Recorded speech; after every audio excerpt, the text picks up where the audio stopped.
Olá, nós somos os alunos da disciplina de Física e Eletromagnetismo e a gente vai estar apresentando um experimento de um motor eletromagnético.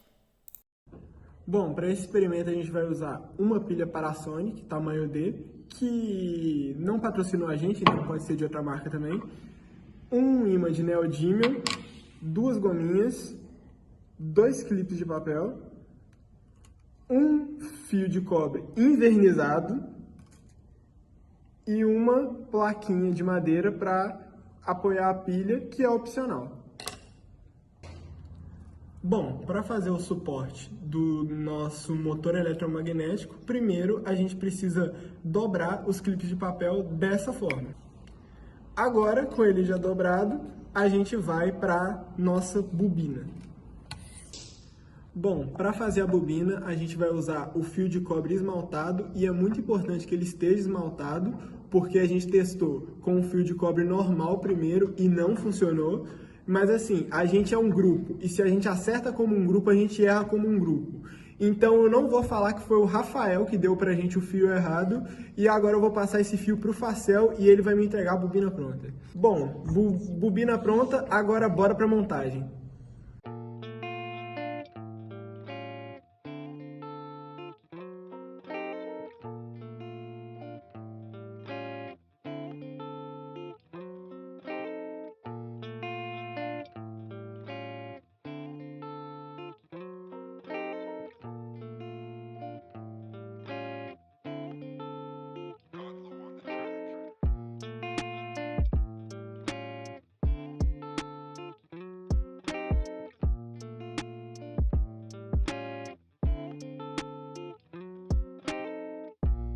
Quando a gente liga o grampo na pilha, uma corrente elétrica contínua vai ser criada e vai percorrer os fios, os clipes e o fio de cobre, que vai criar também um campo magnético instantâneo ao redor da bobina, que vai fazer ela funcionar como se ela fosse um eletroímã.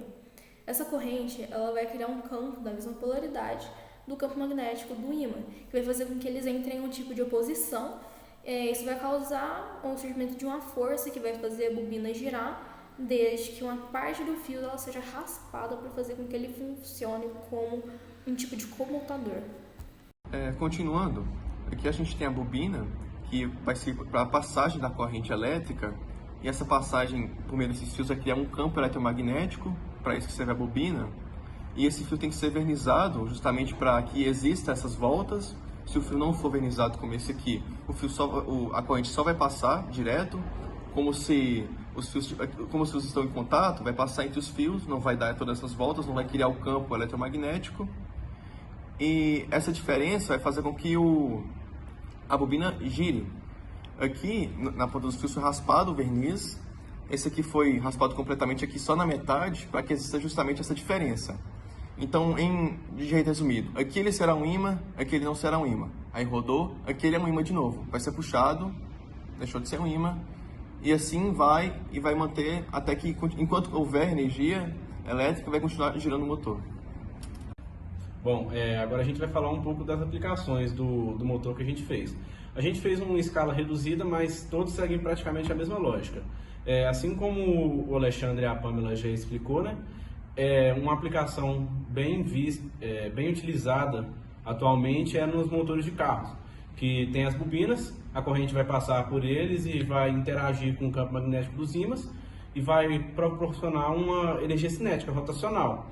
E essa energia cinética, por meio dos sistemas de transmissões do carro, é levada até as rodas para colocar o carro em movimento.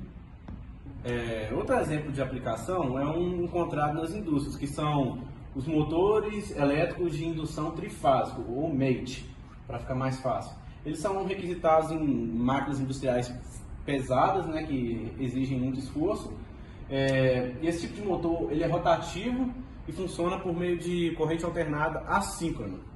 E eles são constituídos por duas partes, o rotor e o estator. A lógica é a mesma, só é um pouco mais complexo.